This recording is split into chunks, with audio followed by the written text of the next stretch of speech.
আপনি কিভাবে পরীক্ষা করবেন আপনি কিসের রোগী, আপনি জিনের রোগী না জাদুগ্রস্ত রোগী নাকি অন্য কিছু, এটা আপনি পরীক্ষা করবেন কিভাবে। আমি একবারে ছোট্ট সহজ একটা আলোচনা মানে আমল বলে দিব, ইনশাল্লাহ এটা সবার জন্য সহজ হয়ে যাবে। এই জন্য আপনারা লিখে নিতে পারেন। আমলটা হচ্ছে আপনি পরীক্ষা করবেন একজন মানুষকে সে ঋণগ্রস্ত, জিনগ্রস্ত নাকি জাদুগ্রস্ত নাকি কোনো ধরনের রোগ নাই, এমনিতেই সে এটা এভাবে করে। আপনি কিভাবে পরীক্ষা করবেন? সর্বপ্রথম কথা হচ্ছে আপনি যদি কাউকে পরীক্ষা করতে চান, প্রথমে বেজুর সংখ্যায় ইস্তেগফার পড়বেন। বেজুর সংখ্যায় ইস্তেগফার পড়বেন, আস্তাগফিরুল্লাহ ইন্নাল্লাহা গফুরুর রহিম, আস্তাগফিরুল্লাহ আল্লাযী লা ইলাহা ইল্লা হুয়াল হাইয়ুল কাইয়্যুম ওয়া আতুবু ইলাইহি লা হাওলা ওয়া লা কুওয়াতা ইল্লা বিল্লাহিল আলিয়্যিল আযীম। এটাকে আপনি বেজুর সংখ্যায় পড়বেন। তারপরে দুরুদে ইব্রাহিম, যেটা আমরা নামাজের মধ্যে পড়ি, আল্লাহুম্মা সাল্লি আলা মুহাম্মাদ ওয়া আলা আলি মুহাম্মাদ কামা সাল্লাইতা আলা ইব্রাহিম ওয়া আলা আলি ইব্রাহিম ইন্নাকা হামিদুম মাজিদ, আল্লাহুম্মা বারিক আলা মুহাম্মাদ ওয়া আলা আলি মুহাম্মাদ কামা বারাকতা আলা ইব্রাহিম ওয়া আলা আলি ইব্রাহিম ইন্নাকা হামিদুম মাজিদ। এই দুরূদ শরীফ আপনি যদি কাউকে পরীক্ষা করতে চান, যাকে পরীক্ষা করবেন সে ওযু করে আপনার সামনে বসবে, আত্তাহিয়াতুর সূরাতে পশ্চিম দিকে বসবে, আপনি তার সামনে বসবেন। বসার পরে কয়েকবার ইস্তেগফার পড়বেন বেজুর সংখ্যায়, তারপরে কয়েকবার আমি যে তেলাওয়াত করলাম যে দুরূদটা, এই দুরূদটা পড়বেন বেজুর সংখ্যায়।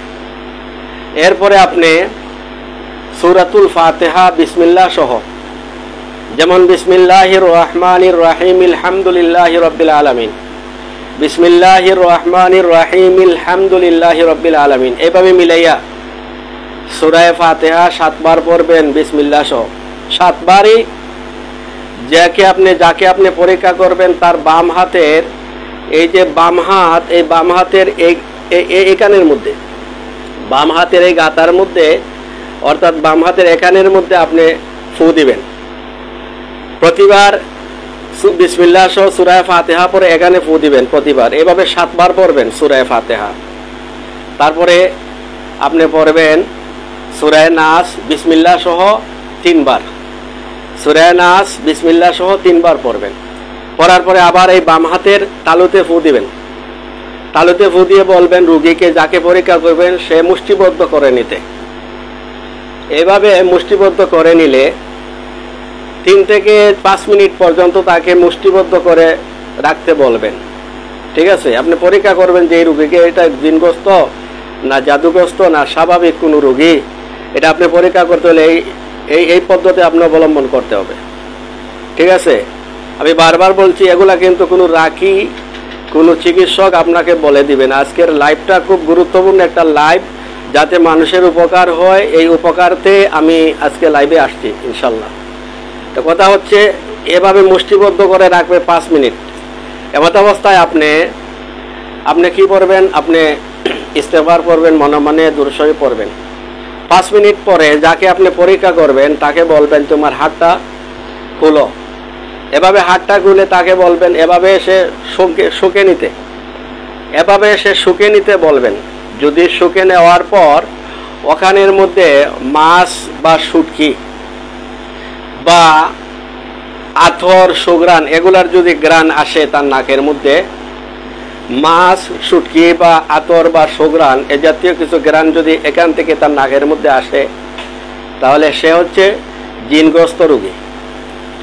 আর যদি এখান থেকে পচা গন্ধ আসে, পায়খানার গন্ধ আসে, এখান থেকে যদি আপনার ডাস্টবিনের গন্ধ আসে, অর্থাৎ খুবই একটা বাজে গন্ধ, মানে পচা গন্ধ যদি হাত থেকে আসে, তাহলে এই রোগীটা হচ্ছে মানে জাদুগ্রস্ত রোগী।